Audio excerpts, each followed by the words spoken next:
Pas de dissolution a dit pour l'instant Emmanuel Macron, mais on va voir quand même ce qui va se passer dans les semaines qui viennent.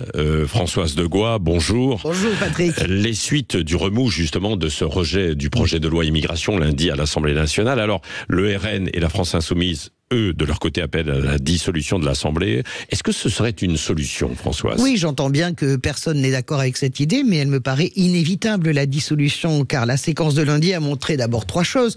Premièrement, Emmanuel Macron, il est désormais à la merci du moindre coup de fusil de l'opposition, qui pour la première fois a voté ensemble. Ensuite, Emmanuel Macron, il ne parvient pas, malgré tous les efforts déployés depuis un an, à dompter la droite parlementaire. Ça n'est pas passé loin pour les retraites, et c'est passé sur l'immigration.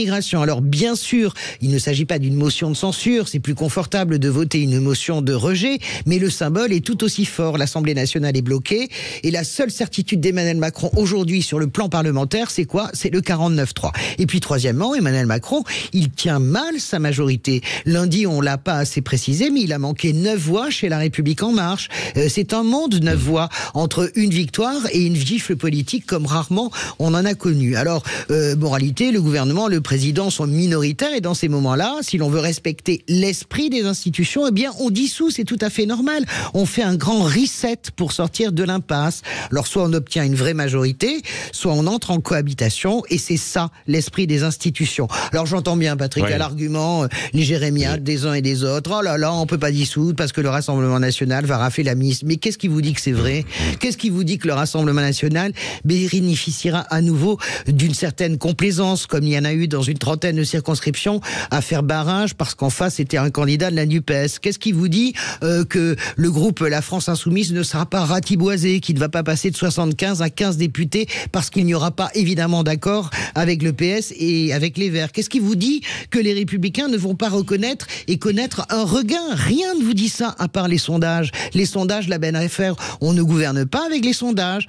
Quant à l'argument, il n'y a pas de majorité alternative, la belle affaire encore. Tout ça, ce sont des prétextes spécieux. La réalité, c'est que nous ne savons rien tant que nous n'avons pas voté. Bon, alors, et cette dissolution, elle aurait des avantages selon vous, Françoise Degois ? Pour Emmanuel Macron, elle a que des avantages. Bon D'abord, à titre personnel. Oui. Emmanuel Macron, c'est pas le genre de personnage à supporter longtemps d'être contesté au Parlement. Vous imaginez qu'Emmanuel Macron va accepter de manger son chapeau comme ça plusieurs fois jusqu'à la fin du quinquennat? C'est inimaginable pour ce type de personnalité.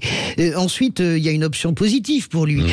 Soit l'électorat de la NUPES lui permet de retrouver une majorité, cet électorat de gauche qui préférera voter directement La République En Marche pour empêcher la victoire et la radia du RN. Ça, c'est une possibilité, un réflexe de vote. Et puis, dans un deuxième cas, c'est une cohabitation. Et même pour 3 ans, quel est l'intérêt pour Emmanuel Macron d'une cohabitation ? Eh ben, c'est de se représidentialiser. Est-ce qu'il peut terminer son quinquennat, Patrick, dans un tel foutoir ? Est-ce qu'Emmanuel Macron va accepter de sortir par une si petite porte jusqu'en 2027 ? Si vous rentrez en cohabitation, vous reprenez le rôle central dans la vie politique, parce que ce rôle central, figurez-vous qu'à partir de l'an prochain, eh bien, il va le perdre mois après mois, parce que la guerre de succession sera ouverte. Donc, je serai Emmanuel Macron, et j'appuierai sur le bouton dissolution. Merci Françoise Degois, et nous vous posons la question d'ailleurs sur les réseaux sociaux. Selon vous, quel scénario à venir est le plus probable ? Un remaniement, une dissolution, une cohabitation sans avis?